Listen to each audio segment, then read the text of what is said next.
Mr Deputy, as Premier Baird and his coalition government continue to trash local democracy, removing planning powers from residents, supersizing councils, prioritising developer need over community need, questions are rightly being asked about his agenda. Is this something that he fundamentally believes in, or is he just a puppet on someone's string? And if so, who is the puppet master? Well, we thought we'd take a look at the Property Council's New South Wales priorities for 2016. The Property Council, of course, is an industry lobbyist, also known as the shadow government of New South Wales, whose primary role is to advocate not for councils, not for the environment, and certainly not for residents and communities, but for big developers and the property industry. They proudly state that their primary focus is agitating for policy outcomes that make New South Wales a better state to invest in the property industry and for the business interests of their members. So what are some of the major wins that the Property Council has proudly championed in their New South Wales priorities for 2016?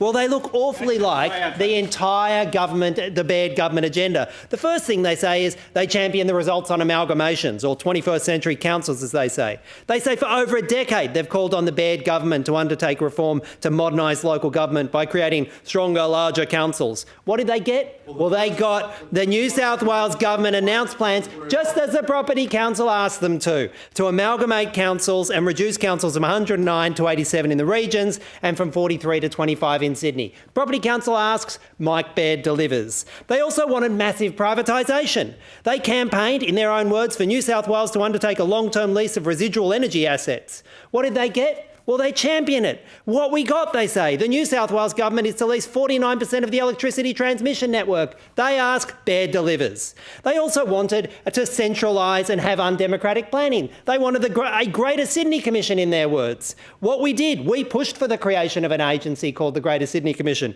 What we got, they said, the Greater Sydney Commission was born and has commenced work in the first quarter of 2016. Property Council asks, Mike Baird delivers, and they publish it proudly. They also said what we did. They wanted reform of strata laws, also called pushing pensioners out of flats. And they said we advocated for the reform of strata laws and the introduction of a fair and reasonable threshold for terminating strata schemes. What we got, strata laws have been amended to introduce a 75% approval to terminate and renew a strata scheme. Who is the government here? Doesn't look like it's Mike Baird. It looks like the puppet master is the Property Council. What they want, that's what they get. They also said they wanted more priority precincts. What we did, they said. We called for the identification of a rolling schedule of priority precincts, formerly known as urban activation precincts, to help deliver the housing and employment New South Wales needs. And of course, the profits that their members are desperately asking for. What we got, they celebrate. The government's A Plan for Growing Sydney includes a goal to deliver more housing supply alongside urban renewal by rolling out additional precincts around train stations in the inner west, northwest, southwest. New priority precincts announced include Glenfield, Carter Street, Lidcombe, Arncliffe, Banksia, Showground Station and Ingleside. If you live in one of those communities, let's be clear. It wasn't delivered because it's in the interest of local residents. It was delivered because the Property Council asked for it, demanded it, and their little puppet on a string, Premier Baird, delivered it for them.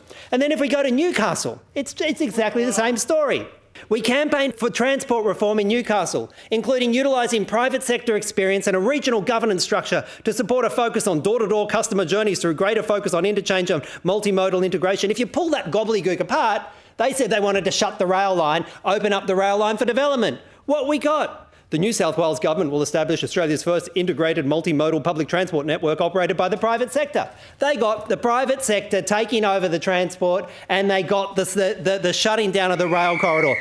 I think it's absolutely disgusting. What they want, Mike Baird delivers. And if all of that isn't scary enough, wait till you hear the Property Council's plans for the future. They want a major overhaul of the state's planning system, the enshrining of forced amalgamations, protecting the property sector from increased taxes, increased commercial office space in Sydney, and delivering intensive development in the Illawarra and Newcastle rail corridor. This is the secret shadow government of New South Wales, printed on their own letterhead.